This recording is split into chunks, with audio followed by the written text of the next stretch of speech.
Halo Mas Arief. Halo, assalamualaikum. Dengerin nggak suara saya, Mas? Assalamualaikum. Waalaikumsalam. Ya kedengaran Mas. Selamat malam. Assalamualaikum teman-teman Wito sama semuanya. Nama saya Arief Darmawan. Saya dari lulusan angkatan 4, jadi sudah agak tua. Mungkin demikian aja. Kita langsung aja ke segmen pertama. Kita pengen bahas tentang ide ini Mas. Awalnya Mas Arief bisa memiliki ide untuk punya usaha di bidang yang sekarang ditekuni, itu awalnya gimana Mas? Jadi sebetulnya dasarnya itu ya dari pekerjaan kita dulu Mas ya. Jadi saya dari awal sampai dari pertama kali lulus dari Telkom itu memang bekerja sebagai software engineering. Cuman memang pekerjaan saya itu lebih spesifik kepada ngurusi data, bukan ngurusi data, terutama yang berhubungan dengan analitik dan lain sebagainya. Tapi kita sudah melihat karena waktu itu apa yang saya lakukan adalah kita ini bantu, tugas saya waktu itu adalah untuk memastikan bahwa laporan keuangan yang diterbitkan oleh perusahaan itu harus konsisten dari waktu ke waktu seperti itu. Dan itu nggak hanya dilakukan oleh satu perusahaan saja, tapi ke banyak perusahaan. Karena perusahaan tempat saya bekerja waktu itu sebuah grup perusahaan yang besar. Dia punya hampir 100 perusahaan di dalamnya. Dan kita harus memastikan bahwa semua 100 perusahaan itu memang punya konsistensi data yang kuat seperti itu. Kita menemukan beberapa cara lah yang agar hal-hal tersebut itu bisa disimplify, bisa dimudahkan. Dan kita lihat ini sepertinya bisa bermanfaat, bisa dilakukan. Dan kebetulan pada tahun itu juga sedang terjadi krisis, jadi kita baru di 2012 itu udah krisis sudah mulai mau terjadi lagi. Kita melihat bahwa ada tanda-tanda akan mulai ada krisis lagi, dan kita melihat ini mungkin sesuatu saat yang tepat untuk bagaimana agar ide itu bisa diaplikasikan. Kenapa? Karena kalau nanti krisis ini terjadi, maka mereka akan kesulitan untuk melakukan itu. Oke, itu berarti Mas Arief berangkatnya dari keseharian yang memang memerlukan suatu solusi ya. Jadi lebih ke analisis dan reporting dari Mas Arief ya. Triggernya itu adalah ya, Oke. Awal seperti itu. Oke. Jadi berarti secara ini Mas, secara kalau kita melihat ide sendiri, kalau kita punya ide untuk memecahkan suatu permasalahan, itu bisa bertahan lama ya berarti Mas ya? Kalau melihat bagaimana agar ide itu bisa bertahan ya, atau bagaimana satu ide itu bisa berhasil, itu sesuatu yang mungkin nggak bisa dijawab dalam jangka waktu, dan mungkin saya juga bukan orang yang tepat untuk menjawab itu, karena saya sendiri juga masih belajar untuk mencari tahu apakah cara eksekusi saya itu betul apa enggak, dan apakah hasil yang saya capai ini memang seperti itu apa tidak. Tapi ya mungkin tak coba jawab acara sesuai kapasitas saya. Kalau melihat apakah sebuah ide itu bisa sustain ya, lekang oleh waktu apa enggak gitu kan. Tadi pertanyaannya seperti itu nih. Nah, ya ada ini berdasarkan yang saya pahami. Istilah bisnisnya mungkin dimonetize, betul ya? Nah, kan juga kan tadi bagaimana merubah ide menjadi dolar gitu. Jadi kan bagaimana ide ini bisa dimonetize. Nah, dari apa yang saya pahami, ketika karena jujur saya setup perusahaan itu mungkin ini sudah kelima. Ini karena ini adalah perusahaan saya. Sebelumnya ada beberapa perusahaan lain yang sudah saya buat tahun 2007, kemudian saya harus bekerja lagi, kemudian buat lagi dan lain sebagainya. Nah, itu ada beberapa proses yang memang kita lakukan tentang berhubungan dengan ide. Nah, di ide ini ada beberapa komponen Mas yang mungkin saya yakin teman-teman juga mungkin pernah dengar. Namanya adalah smart idea. Nah, smart idea itu seperti apa? Yang pertama, smart idea itu idenya itu harus simple, harus sederhana. Nah, bahas tentang waktu tadi, karena Mas tadi tanya tentang waktu, maka komponen kelima dari smart idea ini tadi, yaitu T-nya, itu adalah time bound. Jadi sebuah ide itu harus memiliki batasan waktu. Batasan waktunya ini bisa ada dua hal, Mas. Yang pertama adalah batasan waktu terhadap eksekusi. Jadi kapan ide itu bisa dieksekusi. Jadi kalau misal kita punya sebuah ide, kita mau merencanakan sesuatu, maka kita ketika menjalankannya, kita harus tahu ide itu bisa dijalankan berapa lama. Kira-kira kalau misal saya mau buat sebuah aplikasi, misal gitu ya, saya perlu waktu berapa lama untuk menghasilkan sebuah aplikasi. Itu yang pertama, validasi terhadap eksekusinya. Dan kedua adalah batasan waktu terhadap validitasnya. Jadi ide itu bisa sustain, bisa bertahan. Prosesnya, nilainya, value-nya itu sampai kapan.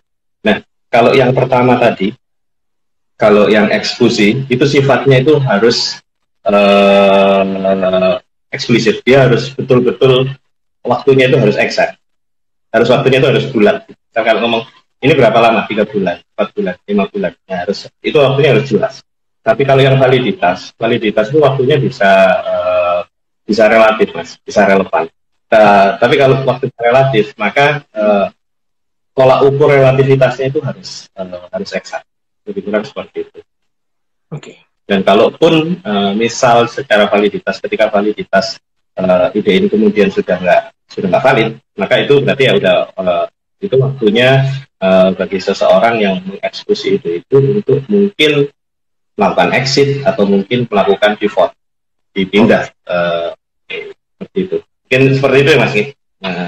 Jadi memang begitu ya, kalau kita punya suatu ide sebaiknya memang langsung dibikin plan-nya, langsung dieksekusi karena memang ada expired-nya, sort of like punya expired gitu ya. Oke Mas. Terus ini kalau dilihat dari generasi sekarang nih Mas, kita kan mayoritas generasi milenial itu pengguna produk digital. Cuman kebanyakan mereka itu cuma menggunakan saja. Apakah ada mungkin cara-cara khusus atau yang bisa dilakukan untuk men-trigger agar bermunculan ide baru, agar bisa dia tidak menggunakan saja, tapi juga bisa menciptakan suatu hal yang baru dari kebiasaan konsumtif yang begitu besar di produk digital ini, Mas?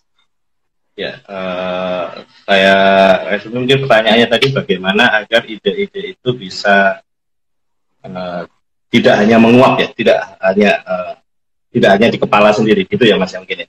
Iya. Pertanyaan seperti itu. Baik. Jujur Mas ya, memang saya sendiri sering sekali ketemu dengan orang-orang yang istilahnya banyak sekali mengemukakan pendapat, gimana kalau kita begini, dan kalau kita begitu, dan itu memang sepertinya kecenderungan dari banyak orang, gitu. Termasuk dan tidak hanya di domain teknologi seperti kita, juga ada di domain lain, domain finance, domain yang lain. Mereka juga berpikiran seperti itu. Yang pasti ya seperti yang banyak diomong orang-orang ya segera dimulai seperti itu. Karena kalau ide itu nggak pernah dimulai ya dia hanya di kepala saja, dia hanya akan ada di pikiran. Tapi memang yang perlu dipahami oleh semua juga, apalagi kalau ketika Anda nanti akan masuk ke entrepreneurship, ide itu murah, yang mahal itu eksekusi.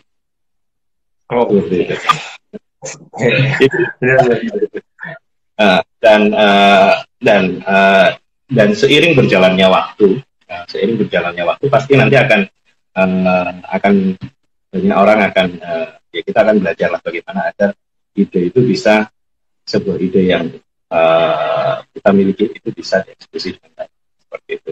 Nah, apa yang saya lihat, yang sering sekali saya lihat adalah ketika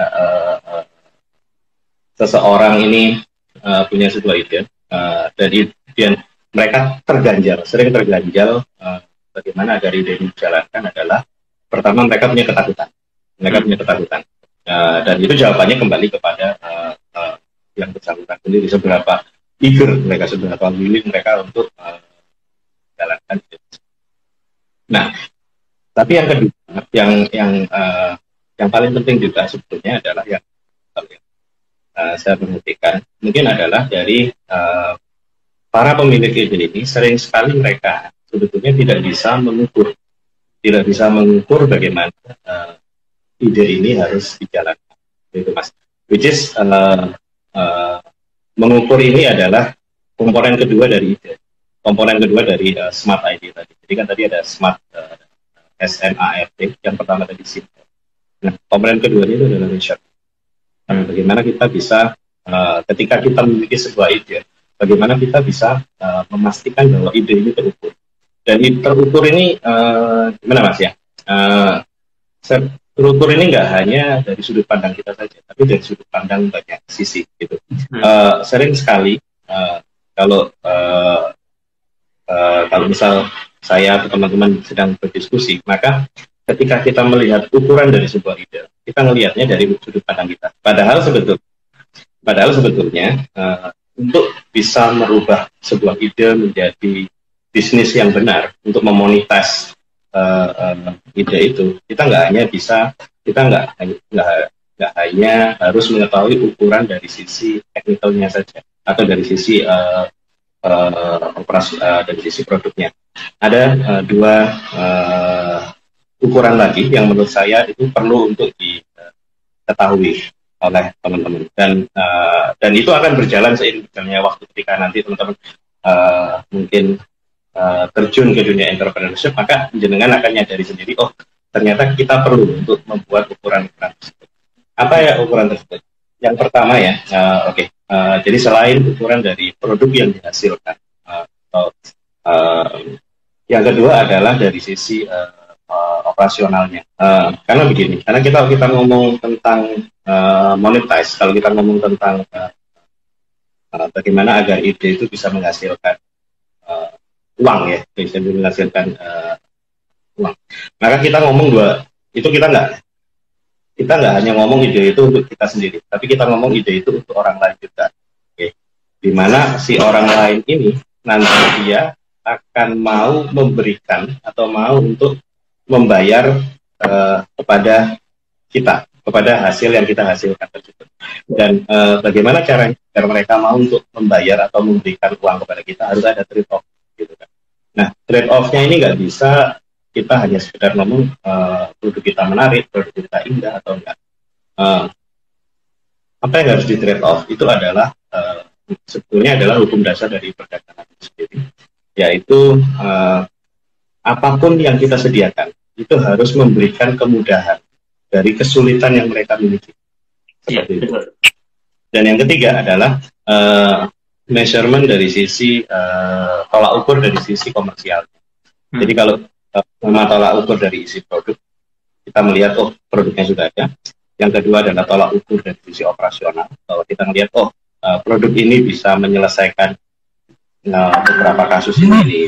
Nah, tolak ukur yang ketiga adalah apa yang diselesaikan ini tadi oleh produk ini tadi, itu nilai dollar value-nya itu berapa, seperti itu. Jadi kalau memang nilainya itu cukup lebih besar daripada pengeluaran yang sekarang yang sudah dikeluarkan, atau mungkin dengan itu dia bisa menaikkan nilai penjualannya sampai sekian, memberikan pendapatan yang tinggi, ya, maka ide itu secara otomatis akan berubah menjadi dollar value, akan bisa dimonetize. Mungkin lebih kurang seperti itu, Mas. Dan sebenarnya teman-teman kita ini banyak sekali, nggak hanya teman-teman kita sih, sebenarnya banyak orang juga, ketika mereka memiliki ide, mereka tidak bisa mengukur sampai segitu. Mereka stuck hanya pada ukuran pertamanya saja. Yeah. Jadi measurement-nya cuma nggak bisa sampai ketiga measurement tadi yang kita bahas itu ya Mas. Kalau dilihat kan sebenarnya tadi Mas Arief juga sempat bilang ide itu murah tapi eksekusinya yang mahal. Nah di eksekusi ini peran investor itu sebenarnya penting nggak sih Mas? Kita